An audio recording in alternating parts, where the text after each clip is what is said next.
Alright guys, Fulo coming to you with another video. I hope all is well with y'all. I had to do this video because today, unfortunately, we lost a legend, in the sport of boxing. And honestly, I can say that I was very much influenced by him as far as boxing wise.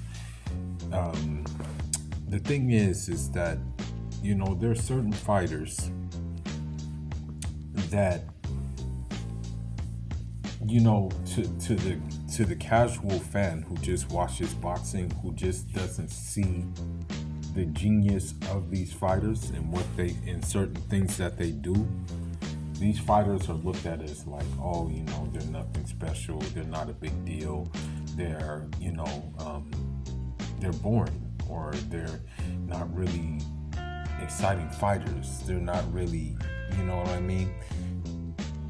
When in reality, they're super, super good fighters, okay? When I mean super, super good, they're so good that they make certain things look like, not special. You know what I mean? They make certain aspects of boxing look like, I guess you can say, unappealing to most. And I'm gonna say that Marvelous Marvin Hagler fit in that category.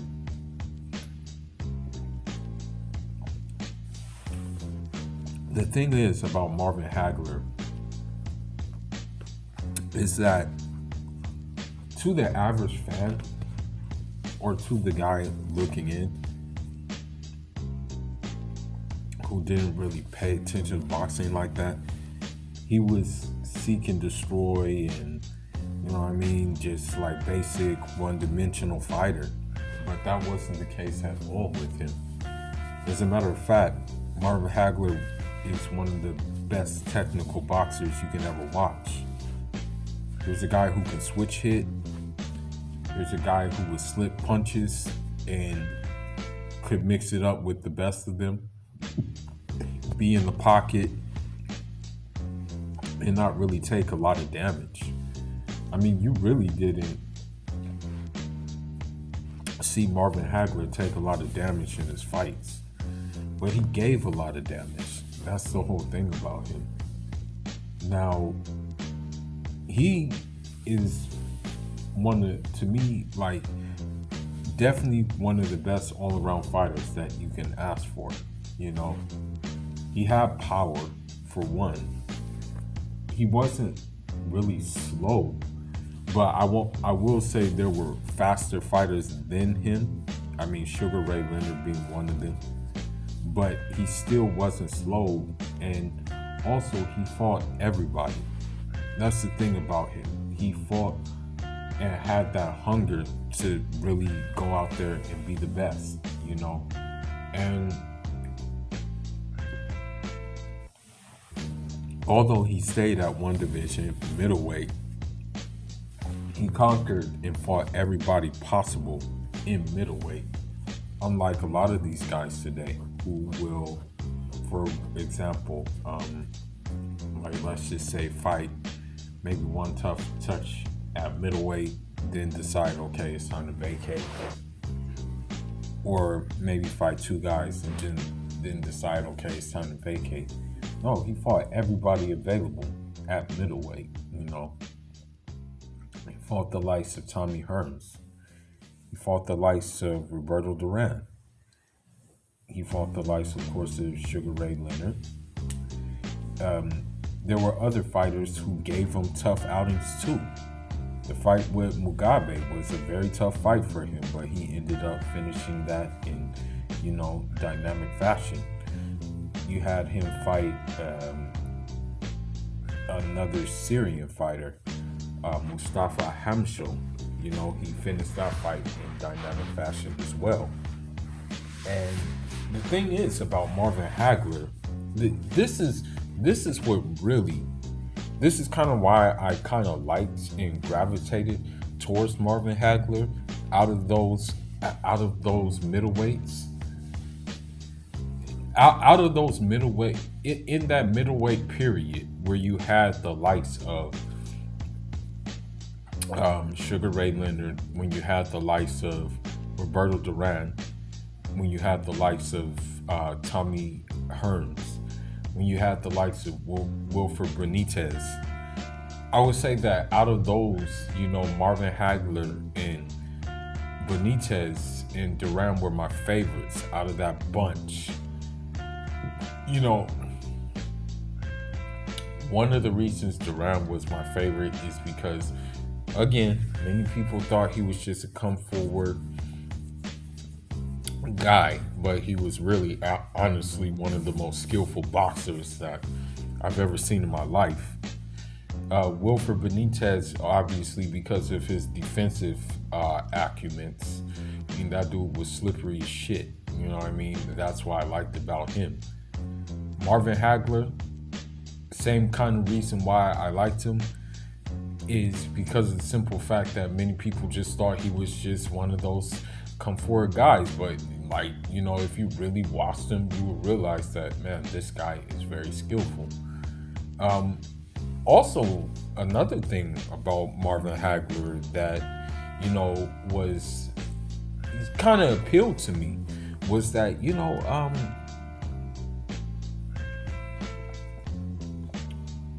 Marvin Hagler really didn't have a quote unquote marketable image like that. When you looked at Marvin Hagler, he really didn't appeal to a lot of people.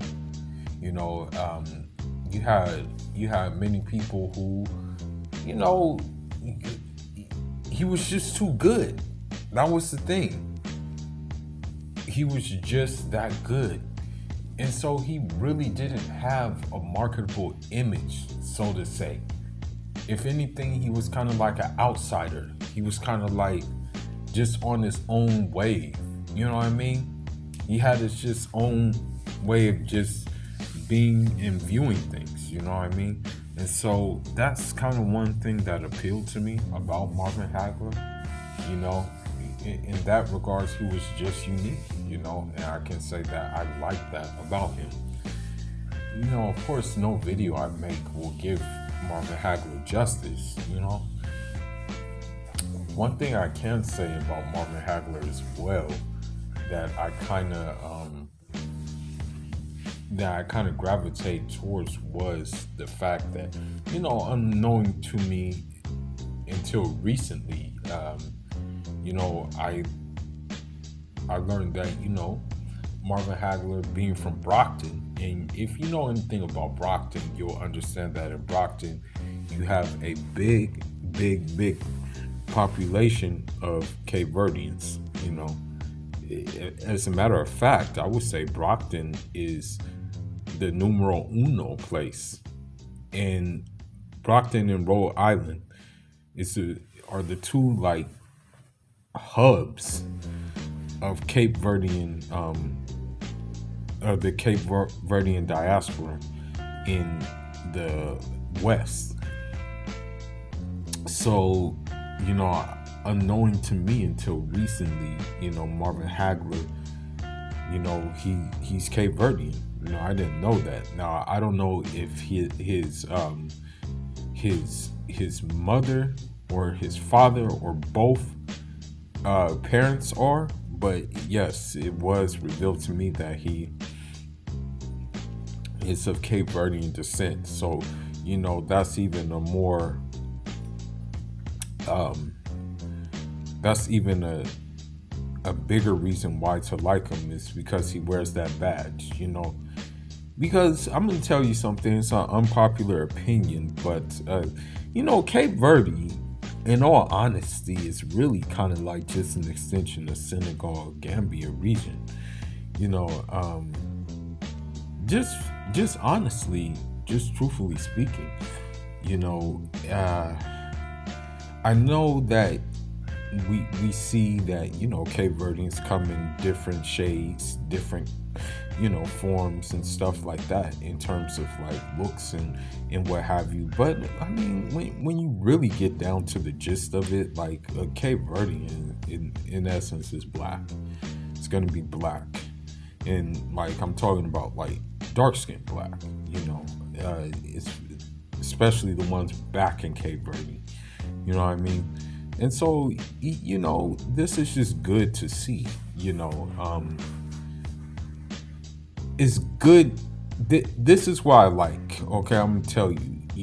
It's good to see that you have boxers of African origin who value the defensive regiments in boxing. Because this is the thing about a lot of African boxers, and this includes the Richard Comeys, and this includes who else? Like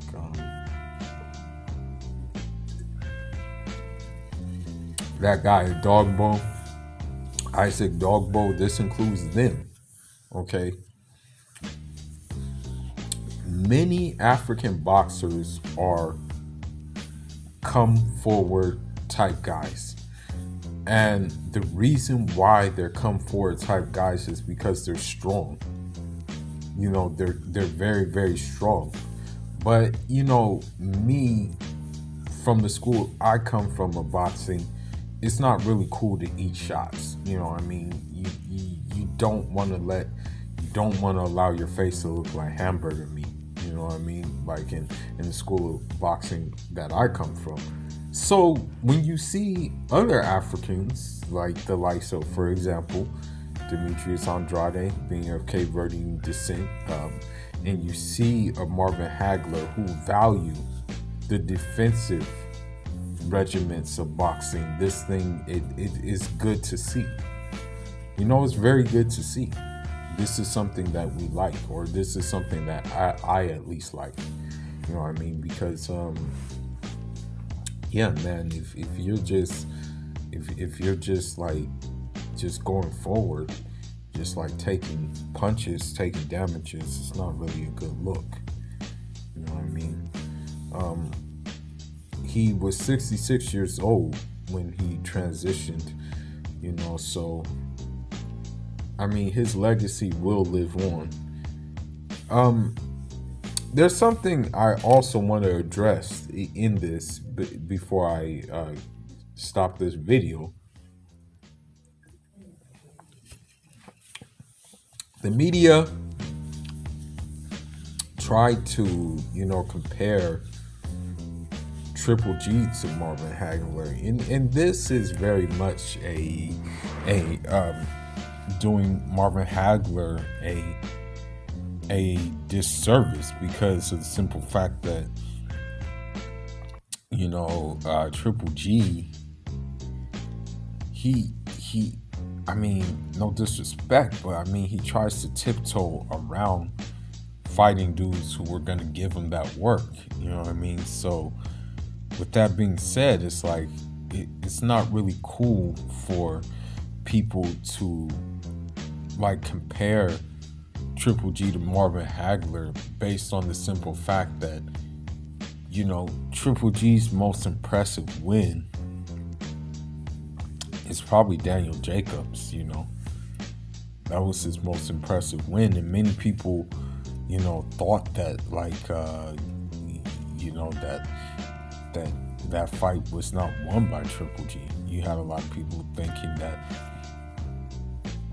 Daniel Jacobs won that fight and that he deserved a rematch in that fight, but it was not given to him, obviously.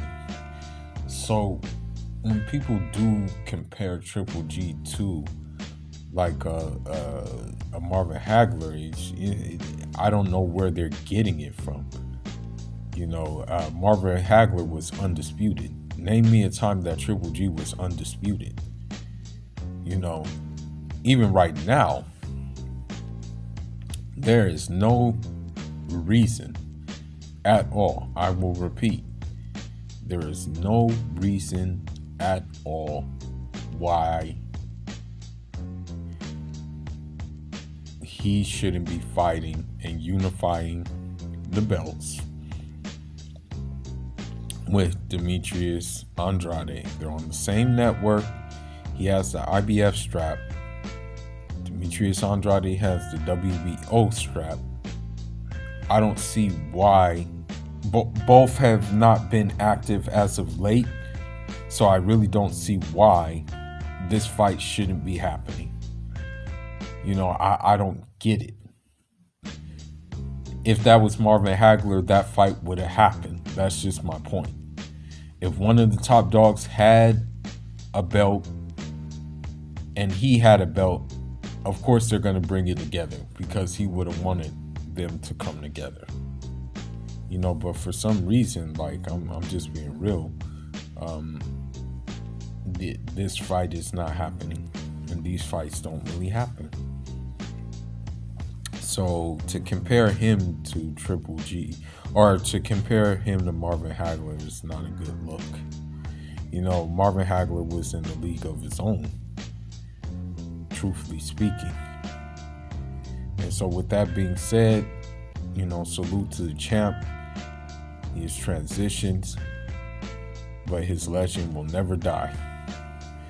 But anyhow, leave your thoughts, leave your comments. I know this didn't really do him any justice, but Fula signing out. Enjoy.